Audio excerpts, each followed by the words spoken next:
Salut Véronique, Oui, coucou Jean-Baptiste. ça va bien? Ouais, Bon alors, on se retrouve après cette série de vidéos sur le ghosting pour une nouvelle série.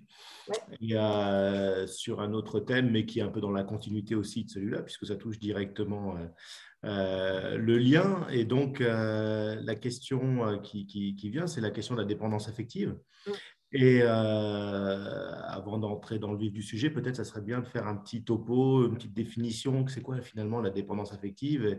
Et puis voilà, on va faire d'autres vidéos derrière, mais là on va se concentrer un petit peu pour essayer d'identifier quels étaient un peu les éléments clés de la dépendance affective pour savoir si on se reconnaît ou pas dans cette oui. thématique.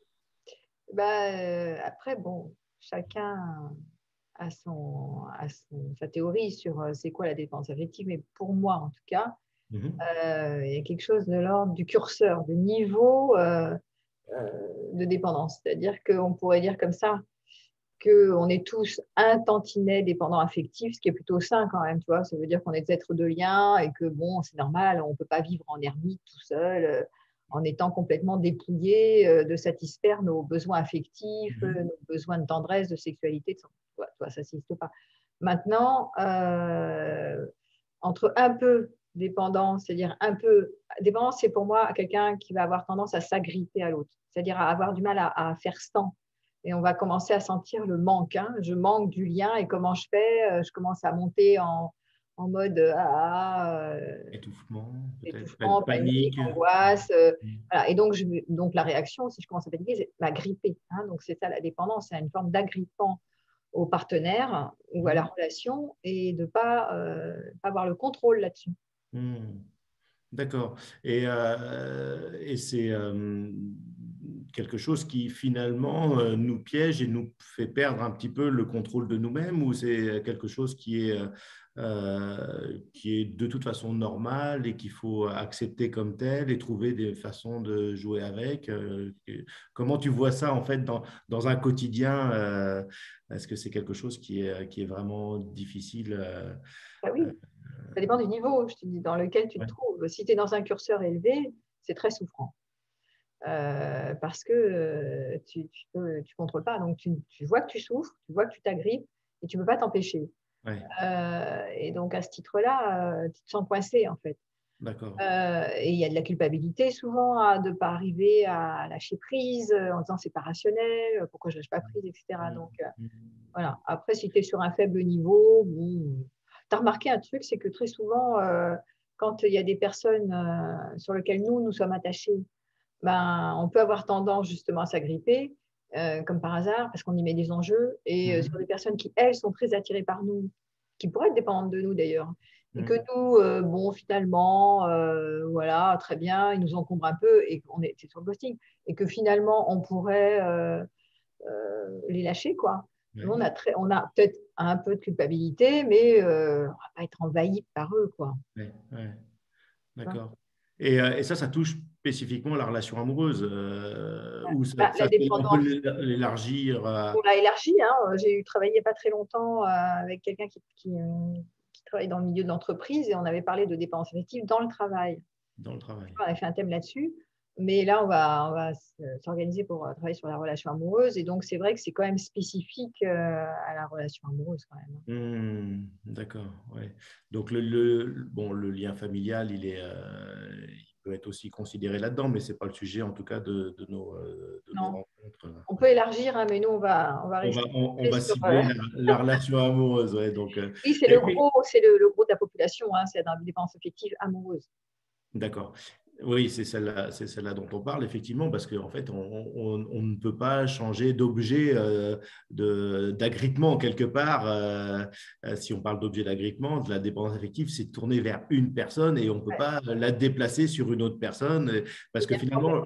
finalement, ouais, voilà, voilà. Alors, du coup, la question qui me vient dans un premier temps, c'est qui c'est qui est plus sujet à être dans des fonctionnements de dépendance affective? Ben, je crois que tu connais la réponse. Hein, c'est plutôt majoritairement les femmes. Je dis majoritairement parce qu'il y a des hommes aussi qui sont concernés, mais les femmes ont tendance à placer au centre la relation de couple, la relation amoureuse, et en faire vraiment faire de leur vie même. Hein. Je donne du sens à ma vie si et seulement si j'arrive à faire un couple qui fonctionne dans le temps, etc. Et donc, forcément, si tu mets un tel enjeu et que tu donnes pratiquement la priorité à la relation amoureuse, c'est évident que s'il y a des déceptions, enfin, tu ne veux pas perdre quoi, le lien. Tu vas être vite grippé. Hein. Donc, tu vas te dire, oh là là, que va-t-il se passer si je le perds donc, j'en trouverai un autre, mais pas que. Mais je sais, on est souvent aussi dans la dépendance avec je sais ce que je perds, je ne sais pas ce que je gagne. Et donc, c'est essentiellement une question autour de l'ambition amoureuse ou de l'ambition peut-être même sociale. Il y a aussi peut-être une question d'image, une Ah question… oui, il y a les deux. Hein. Il y a effectivement mon ambition personnelle, je mets mes enjeux parce que je veux faire un couple, en temps.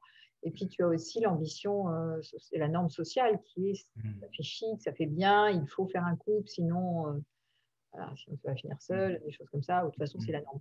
Donc, et donc, ma réputation, mon image, qu'est-ce qu'on va dire de moi? Mais c'est souvent aussi la stigmatisation de la norme sociale, il est très bon de faire un couple parce que c'est synonyme de bonheur.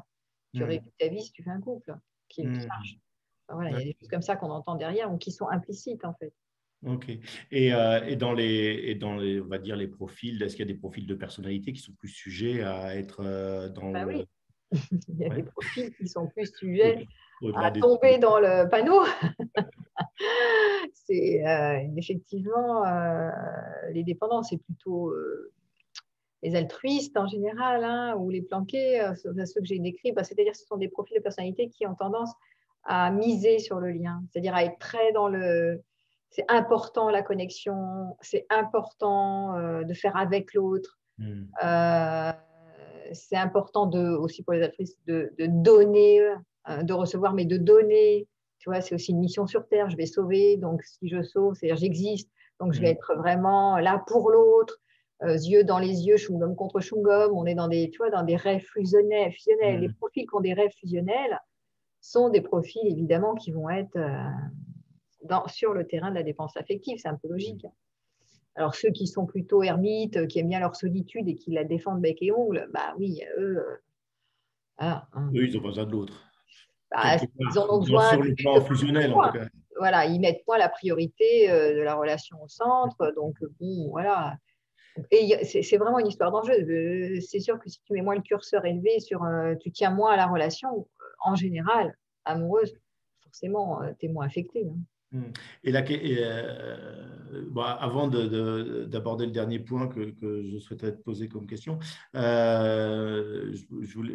un truc qui me vient en tête, c'est la question de la fusion. Est-ce que enfin, peut-être, je ne vais pas repartir là-dedans parce que je sens que ça va être de nous élargir encore, mais on n'a pas fini la vidéo. Donc, j'en reparlerai dans les prochaines. Oui, on partira sur cette histoire qui est liée avec la dépense affective, c'est le rêve de la fusion. On verra ça la prochaine fois, mais c'est vrai que tout est en lien. Hein. Ouais, donc en fait, tu es en train d'écrire un livre sur ce sujet-là. Hein, donc, ça s'appelle, alors ça ne s'appelle pas la dépense affective, ça s'appelle Quand la peur de perdre l'autre me fait le perdre. D'accord. Ok. Bon, bah, tu vois, je vais sortir prochainement. Ok. Donc, on est en train d'écrire. Je ne vais pas aller plus loin sur ce sujet. Et donc, quels sont finalement les symptômes apparents, en tout cas, qui peuvent nous signifier, oups, là, il y a de la dépendance affective là dans cette… Parce que les symptômes, ils peuvent être identifiés par la personne elle-même qui vit la dépendance, mais ça peut être aussi par l'objet, la personne qui est en relation avec elle. Oui. Bon, déjà, c'est un niveau de souffrance élevé. Hein. Tu te sens envahi. Bon, tu le remarques, hein. Envahi, c'est-à-dire que tu penses presque H24 à la personne, alors que tu n'aurais pas envie d'y penser, mais tu ne peux pas t'en empêcher. C'est compulsif, en fait, hein, une obsession. Hein, c'est une pensée compulsive. Tu peux ajouter souvent un imaginaire, donc des images qui tournent autour de qu'est-ce qu'il vit, qu'est-ce qui se passe, pourquoi il ne me dit pas, il ne me parle pas, pourquoi il me parle. Enfin, tout des commentaires, une histoire, en fait, hein, que tu produis dans ta tête, l'imaginaire. Tu peux rajouter à ça le côté épuisement, hein, l'agitation mentale. Tu te sens épuisé à force de tourner l'histoire et de stigmatiser cette histoire. Le sentiment de manque, hein, la personne te manque, c'est comme une drogue. Hein, tu es là, ah, qu'est-ce que je vais devenir sans? Des peurs aussi, ça peut être jusqu'à des angoisses, des troubles du sommeil. Tu vois, ça peut vraiment dérégler tout ton système, en fait, hein, Ah oui, jusqu'à d'accord. des somatisations Mm. importantes, Mm. tellement tu es envahi par le sujet. Et puis, il C'est- peut y avoir aussi à terme bon, l'épuisement, le fait de perdre son rayonnement. Tu vois, tu veux te fondre dans l'autre, tu penses qu'à l'autre, tu ne sais plus comment faire pour retenir l'autre. Donc, tu calcules des stratégies. Et du coup, à force d'être mobilisé sur cette histoire avec cette personne, ben, tu n'as pas le temps, tu n'es pas disponible, hein, forcément, pour faire des choses qui te concernent toi. Mm. Tu sais même plus, tu t'oublies derrière tout ça, quoi. Qui était Mm. derrière cette partie de toi qui veut s'agripper? Hmm. D'accord. Et la somatisation, par exemple, ça peut être, qu'est-ce qu'il peut y avoir comme… Tu peux avoir des attaques de panique, tu peux avoir de l'anxiété, hein, ça c'est clair, ça, avec les attaques de panique. Tu peux avoir en somatisation, chacun sur ses terrains de fragilité, tu vois. Tu peux avoir Hmm. des digestifs, tu peux avoir des insomnies, bah, en fonction, parce qu'on a chacun nos organes fragiles, hein. Donc ça va aller direct là où c'est fragile pour vous, hein. D'accord. Et il y Ok. en a qui peuvent tomber, on le sait, hein, dépendance affective, ça peut être extrêmement souvent. Ça donne des fois naissance à des deuils inachevés, enfin, choses Hmm. extrêmement lourdes, quoi. Ça dépend toujours, je te dis, au début du niveau, hein, du curseur, hein. Si je suis Hmm. un tantinet ou que je suis très dépendant, voilà. Donc ça, Et ça comment, doit être fort. et comment l'autre peut S'en lire apercevoir. ouais, s'en apercevoir. Ouais. Il s'en aperçoit parce que tu lui cours derrière et donc tu lui fais des reproches. Souvent, quand tu es dépendant, tu fais des reproches à l'autre parce que Hmm. quelque part, tu exiges qu'il soit concerné par toi. Donc, Hmm. au début, tu essayes de ne pas lui mettre la pression, puis à un moment donné, tu commences à l'agresser, à ta coup-fuite, hein, les deux réflexes, hein. Donc, tu l'agresses, tu fais des reproches, ou au contraire, tu coupes le lien pour éventuellement faire en sorte qu'il revienne vers toi. Mais s'il ne revient pas, bah, tu te sens démuni, impuissant, donc tu y retournes. Enfin voilà, c'est tout. Et l'autre, il s'en aperçoit parce qu'il voit que tu lui cours derrière, en fait. Hmm. Tu mets beaucoup d'énergie pour ne pas perdre le lien, en fait, hein, c'est ça. Hmm. Mais Et le du coup, perdre définitivement. et du coup, ça devient un peu contre-productif aussi, Oui, c'est ça que j'écris dans le bouquin, et- et- c'est comme ça que tu le perds et que tu te perds d'abord toi, hein, petit un, mais c'est ouais, exactement comme ça que tu vas perdre le lien parce que tes réactions qui partent à partir d'un endroit où tu es vraiment mal, ouais, bah forcément sont contre-productives. ouais, ouais. Puis toi, D'où le titre de ton livre. bah, d'où le titre de mon livre, c'est justement c'est la meilleure manière pour perdre quelqu'un et de se perdre soi d'abord, c'est vraiment de s'agripper en fait, hein. Ouais, ouais. D'accord. Ok. Bon, bah Pour écoute, l'autre, tu sais que quand on te met la pression et quand tu sens que c'est pas sexy, quoi. S'il y a quelqu'un en face de toi qui te vénère, qui te met sur un piédestal ou sa vie, enfin, imagine, tu as quelqu'un, toute sa vie tourne autour de toi. Bon, ah, c'est narcissiquant, c'est sympathique. Tu dis, ouais, quand même, je compte, je suis vachement important pour elle et tout. Et au bout d'un moment, c'est une posture de mendiant. Donc, au bout d'un moment, c'est pas très sexy, quoi. Elle est à hmm, tes pieds. Donc, finalement, elle finit par t'encombrer. hmm, De courir comme ça. hmm, Encombré, mais c'est méchant ce que je dis, mais c'est en fait, c'est bon, ben, je ne veux pas lui faire du mal, mais en même temps, elle a quoi sur terre. Donc, tu vois, c'est un peu pesant aussi, quoi, pour l'autre. hmm. Ah oui, c'est important de préciser effectivement Ah oui, ce, ça, c'est ce- important, ouais. Il y a une double partie. C'est à la fois, je me sens coupable parce que je suis attachée à cette personne, ben, je lui veux son bien, quoi. Et en Hmm. même temps, je la porte sur mes épaules, quoi. Donc, Ouais. c'est Et, symbiotique, c'est une relation, une transaction parent-enfant. Je la porte parce qu'elle n'est pas capable de se débrouiller toute seule. Elle n'a presque que moi sur Terre. et donc, il y a aussi donc donc, tu parlais de mettre la personne sur un piédestal et Voilà. aussi, du coup, relier la question aussi de la valorisation de soi-même. Oui, mais ça, on verra sur la prochaine fois. Mais effectivement, les symptômes, c'est aussi je me sens pas à la hauteur. Je me sens nulle, je me déprécie, je suis pas je peux me comparer avec, si j'ai des rivales ou des rivaux, je vais me comparer. Parce qu'il y a des hommes aussi, hein, on l'avait dit, hein, qui sont aussi des parents affectifs. Ça arrive aussi. Hmm. Il y a vraiment ce truc de je ne peux pas m'empêcher. Le premier point, c'est je ne peux pas m'empêcher d'y penser, j'arrive pas à contrôler, quoi.